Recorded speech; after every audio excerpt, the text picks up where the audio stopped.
Olá pessoal, sejam bem-vindos ao primeiro vídeo de resenha literária do Patos e Mimese.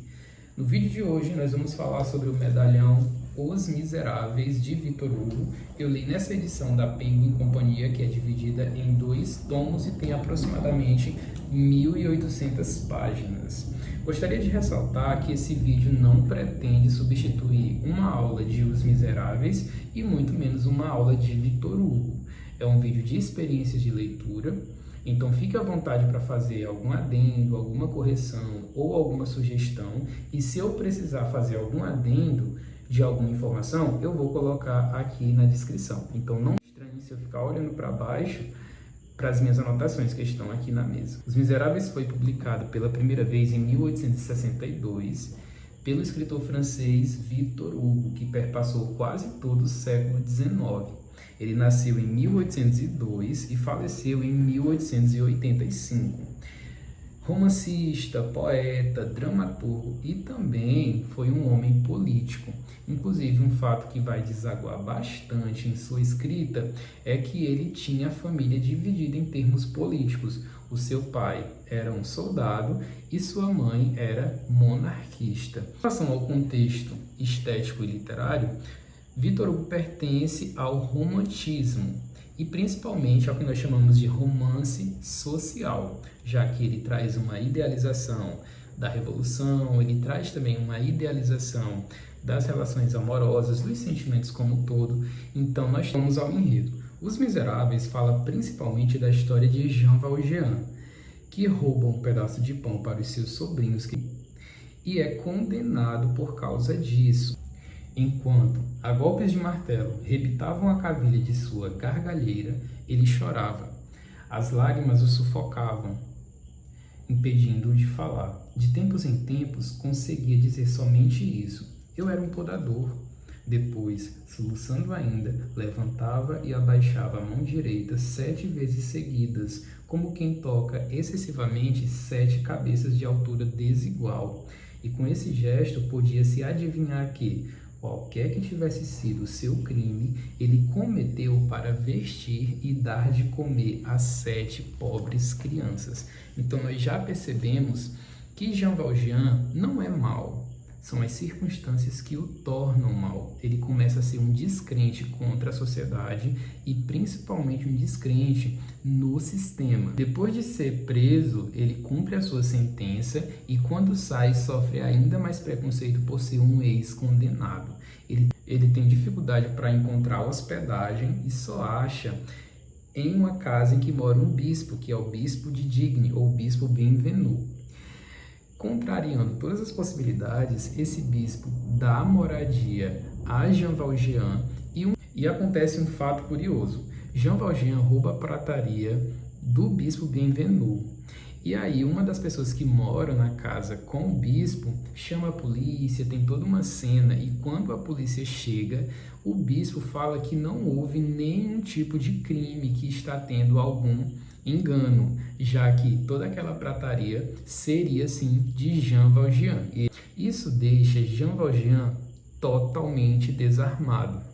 Ele esperava que o bispo denunciasse, como se ele quisesse provar a si mesmo que ele é mau, porém não é isso que acontece. O bispo, de forma completamente diferente do esperado, e perdoa a ação de Jean Valjean. Isso por si só é uma tipificação da graça que é encontrada na tradição cristã, já que é a mesma lógica que aconteceu com Cristo na cruz, morrendo pela humanidade. Sendo discutido aqui o que na Bíblia chamamos de graça, o favor imerecido, que é quando nós recebemos algo que foge completamente da lógica daquilo que nós realmente merecíamos. Inclusive, há um paralelo aqui com a carta de Paulo aos Romanos, que diz: sendo justificados gratuitamente por sua graça, mediante a redenção que há em Cristo Jesus. E ainda em Tito, capítulo 2, versículo 11, porque a graça de Deus se manifestou salvadora a todos os homens. Ela nos ensina a renunciar à impiedade e às paixões mundanas e a viver de maneira sensata, justa e piedosa. Então, esse acontecimento da graça na vida de Jean Valjean faz com que ele mude o seu caráter, faz com que ele vire realmente outra pessoa. Ele começa a sua jornada em busca dessa redenção. Ele se mostra tão constrangido com a graça ou com o favor imerecido recebido do bispo Bienvenu, que ele muda o seu caráter, ele parte para uma evolução espiritual, para uma evolução de seu caráter, e ele vai em busca dessa redenção. Durante toda a narrativa, as palavras do bispo Bienvenu ecoarão na cabeça de Jean Valjean, mesmo que ele não diga isso, mesmo que o narrador não deixe isso claro, nós como leitores vamos sempre lembrar desse episódio, que é o que transformou o caráter de Jean Valjean.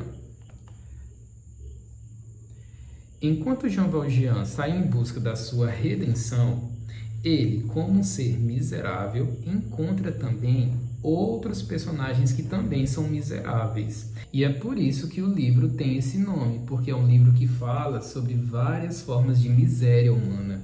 Algumas delas são espirituais, algumas delas são meramente financeiras. O fato é que todos os personagens e todos nós, seres humanos, carecemos de algo e, portanto, somos miseráveis desse ponto de vista.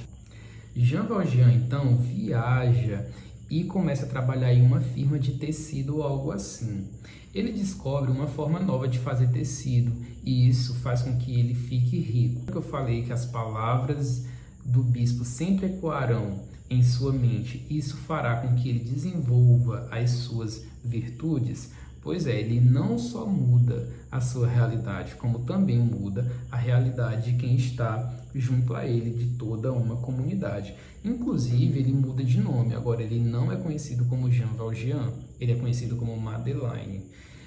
Essa mudança de nome corresponde a algumas tradições, como a tradição bíblica, em que a mudança de nome também simboliza uma mudança de caráter. Lá no Velho Testamento, nós temos o caso de Jacó, que passa a se chamar Israel. Temos o caso também de Abrão, que passa a se chamar Abrão. E no Novo Testamento temos o caso de Saulo, que é transformado em Paulo. Então, o próximo personagem miserável que ele encontra é Fantine.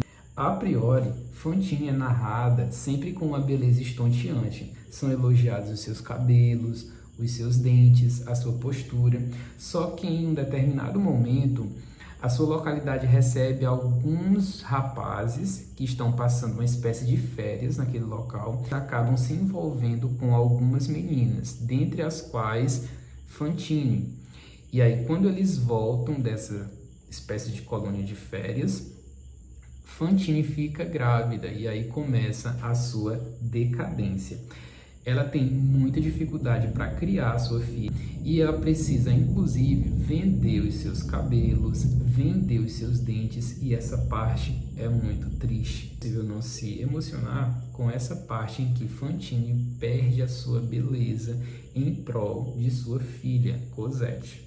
Ela acaba deixando a sua filha na casa de uma família que chama os Thénardier, uma família totalmente cheia de vícios e não são pessoas confiáveis. Um paralelo de miséria aqui. Temos Cosette sofrendo na casa dos Thénardier, sendo tratada como uma órfã, como uma bastarda, representando um tipo de miséria, e temos também Fantine sendo prostituta e também pegando uma doença por causa disso. Então a miséria de Fantine sempre vai se alargando na narrativa, até que Fantine encontra Jean Valjean.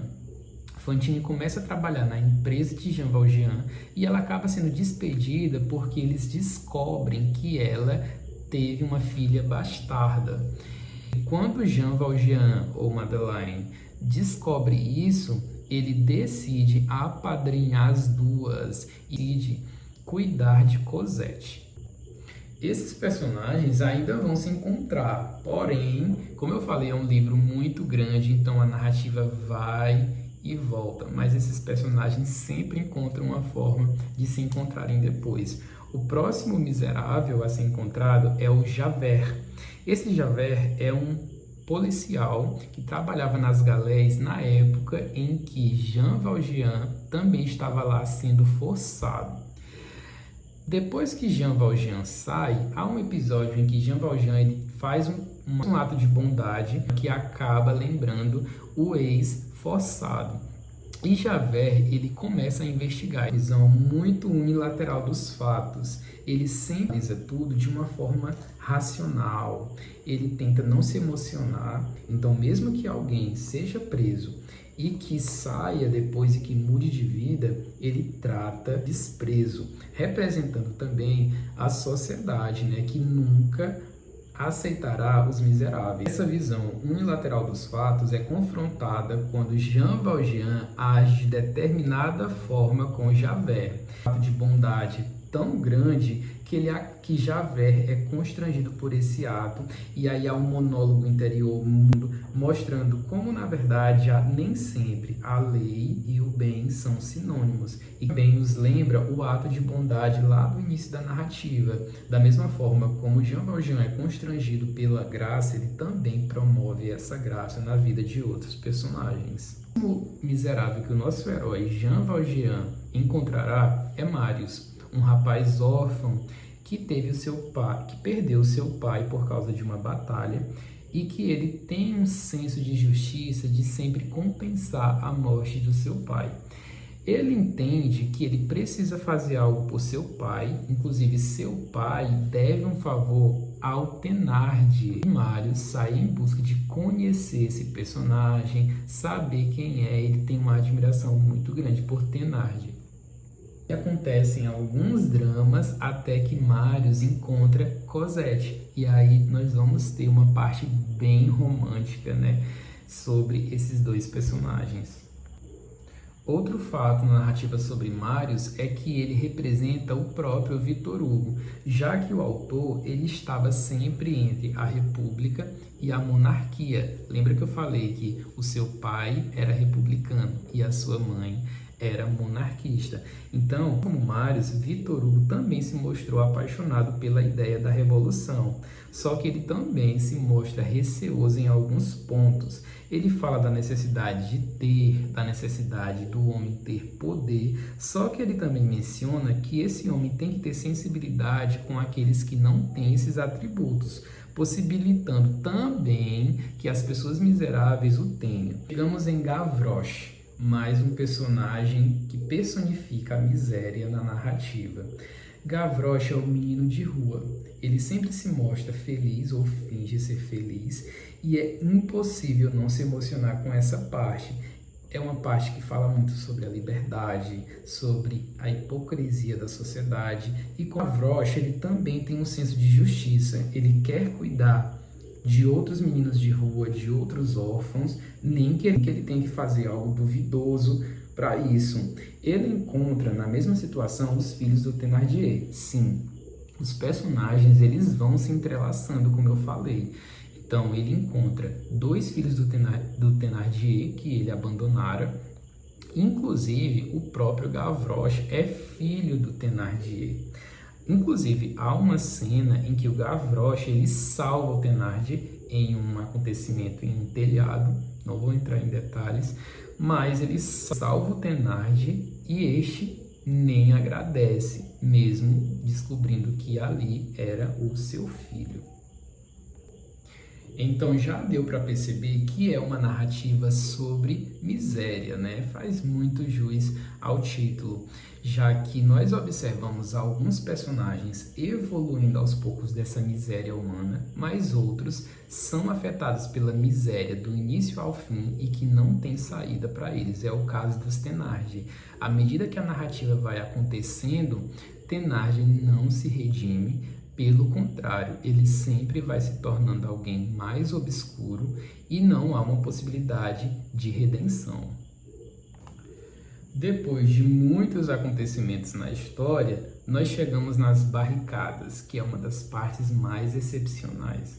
A Revolta de 1832, que são esse evento histórico que realmente aconteceu e aqui é ficcionalizado. Essa revolta de 1832, o levante que realmente existiu contra a monarquia da época, né, que foi do rei Luís I.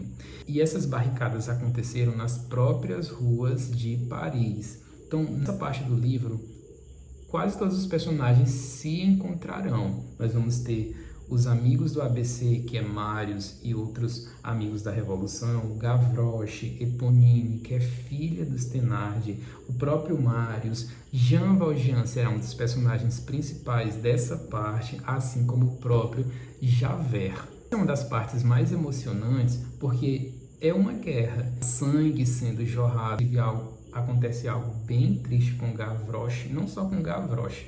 Essas barricadas, elas são tratadas pelo narrador também como uma forma de mergulhar na subjetividade dos personagens, que, diante de uma situação de desespero, eles acreditam que devem ir para a barricada. Então ela funciona também como uma missão suicida, que promove ali um momento de torpor, um momento de angústia muito grande dos personagens. É o caso do próprio Marius, que depois que é negada a mão de Cosette, ele decide ir para as barricadas. Também é o caso de um personagem excepcional, que é o Mabeuf. Ele ama os seus livros, né? E ele acaba, por conta da sua miséria, tendo que vender os seus livros porque ele não tinha o que comer. Depois que ele vende o seu livro preferido, ele sai para as barricadas. Então observem como as barricadas é uma representação desse abismo em que os personagens se encontram. Bem, nem todos os personagens vão para as barricadas com essa ideia. Jean Valjean, por exemplo, ele vai para as barricadas para salvar Marius, porque ele abre mão de Cosette e sim, dá a mão da sua filha a Marius. Consegue e traz Marius, inclusive, por entre os esgotos de Paris. Quem que ele encontra lá? Exatamente, o Thénardier. Ele se encontra lá, ele tenta roubar o morto porque ele pensa que Marius está morto. Ele tenta, de todas as formas, ganhar algo em cima da situação. Jean consegue levar Marius de volta e ele concede a mão de Cosette. Tanto no final da narrativa, Jean Valjean retrocede em sua justificação. Ele não se vê digno de que tudo na sua vida, no fim, dera certo. Então, ele não se vê digno de ter uma boa família com Cosette e Marius. Ele sempre se vê como um esforçado. Marius percebe isso. Lembra do Madeleine, que Madeleine, na verdade, era Jean Valjean.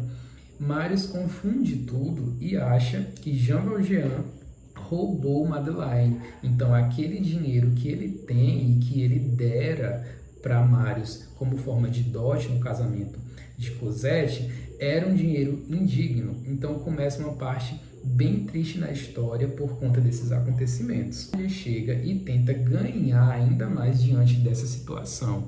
Então ele vai falar que Jean Valjean estava com um morto no esgoto. Ele faz a caveira de Jean Valjean.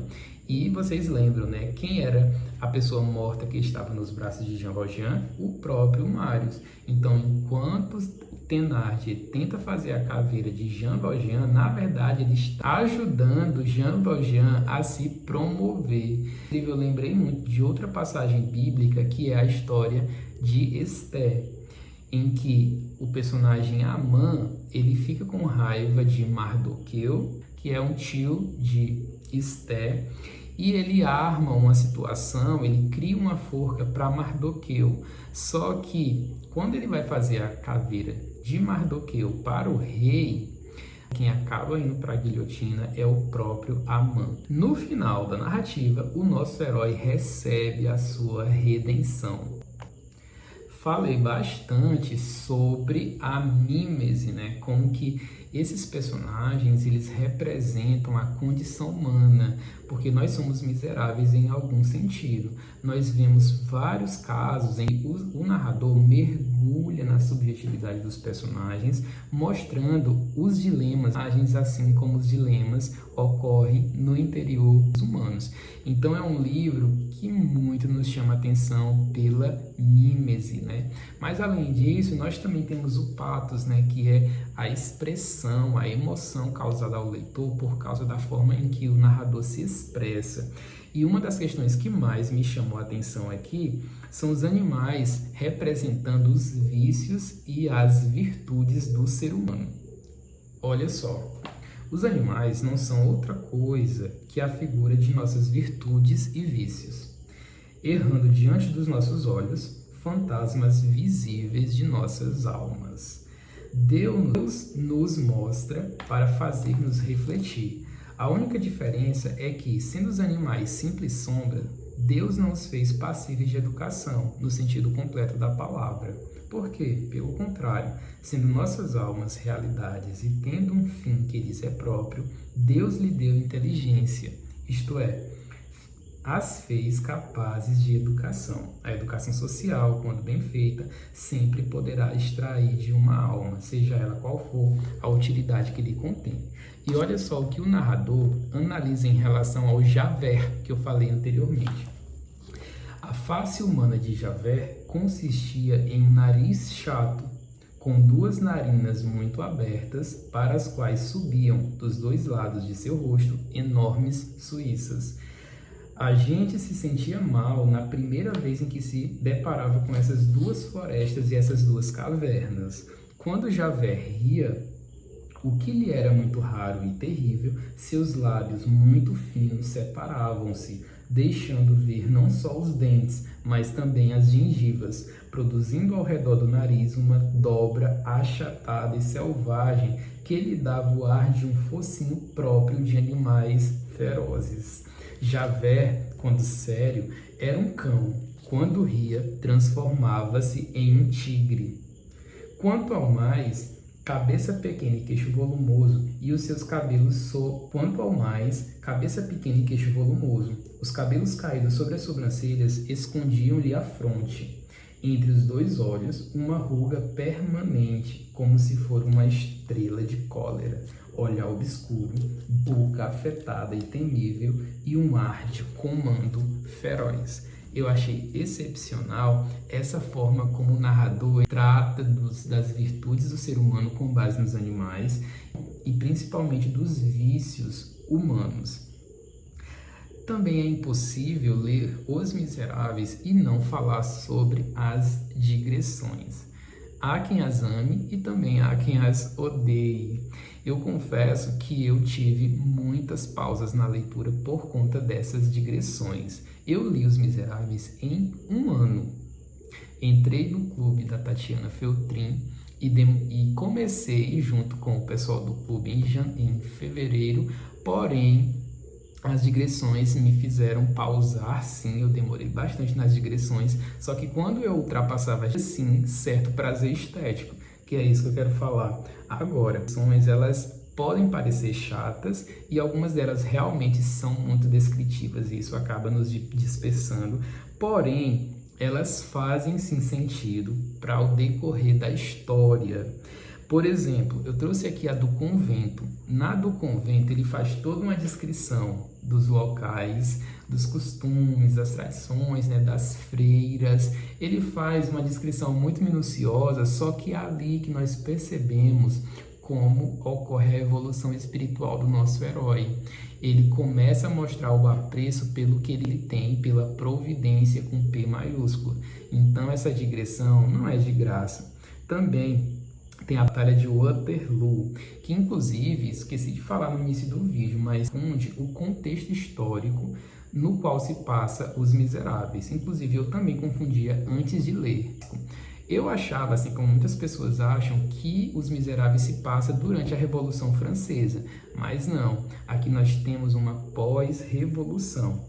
Os fatos ocorrem aqui de 1815, que é o contexto da Batalha de Waterloo, e vai até aproximadamente 1832, que é o caso das barricadas que eu já expliquei para vocês. Então, é esse o contexto. Na Batalha de Waterloo, por exemplo, nós temos aqui alguns países fazendo uma aliança contra Napoleão Bonaparte. Entre eles estão os ingleses e os prussianos. Então, Napoleão Bonaparte, ele perde a Batalha de Waterloo porque ele cria várias estratégias contra os seus inimigos e essas estratégias vão dando errado uma após a outra e ele vai perdendo vários homens. Essa batalha, ela é um pouquinho difícil de imaginar, porém ela dá sim um prazer, principalmente para quem gosta de batalhas sangrentas, né? Lembra muito as narrativas épicas, lembra até Game of Thrones nas batalhas épicas que ocorrem nessa narrativa também. O resultado é que Napoleão Bonaparte perde essa batalha porque ele subestimou os seus inimigos. Outra digressão que acontece no romance é a dos esgotos de Paris. Tem uma parte que é da arquitetura como um todo de Paris. Eu reconheço que essa parte é bem descritiva e ela fez a minha leitura arrastar bastante. Porém, quando chega na parte do esgoto, eu já entendi melhor a visão de Victor Hugo, já que é nesse trecho que ele fala bastante sobre a miséria humana. Ele faz um paralelo entre o que está acima da superfície, né, da cidade, as convenções sociais, aquilo que a sociedade quer mostrar, e aquilo que está embaixo, no esgoto, no subsolo, onde ninguém vê, onde tudo está encoberto, onde tudo está podre. Então dá para perceber essa brincadeira que o narrador faz entre aquilo que está submerso e aquilo que está à tona. Também há a digressão sobre as gírias, em que ele faz um tratado sobre a forma de linguagem. A forma como o narrador mergulha na subjetividade dos personagens também faz com que nós sintamos um prazer estético na leitura. Nós temos Jean Valjean sendo redimido nesse processo de evolução espiritual, de evolução de caráter. Nós temos um Javert confrontando os seus próprios dilemas, né? Ele entende que a lei não é tão boa assim em alguns momentos. Nós temos também o mergulho na subjetividade de personagens que se mostram tão inocentes a ponto de o leitor se sensibilizar bastante, como é o caso de Gavroche, o caso de Fantine, o caso de Cosette, o caso dos filhos do Thénardier, livros sobre a miséria humana, sobre a descrença no sistema. Nós temos vários miseráveis sendo apresentados ao leitor, o ex-condenado, os órfãos, a prostituta, os meninos de rua, os pobres. Todos eles buscam por ser redimidos dessa miséria em algum sentido.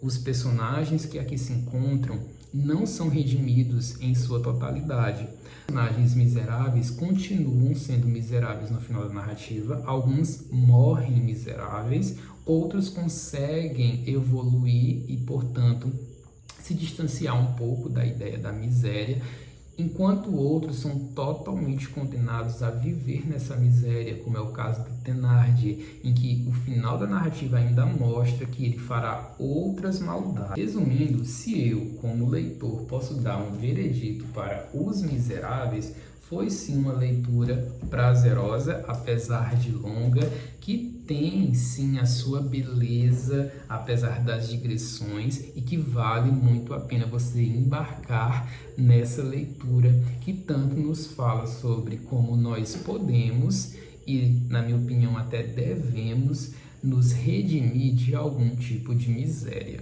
Eu agradeço pela sua companhia e eu espero você nos próximos vídeos.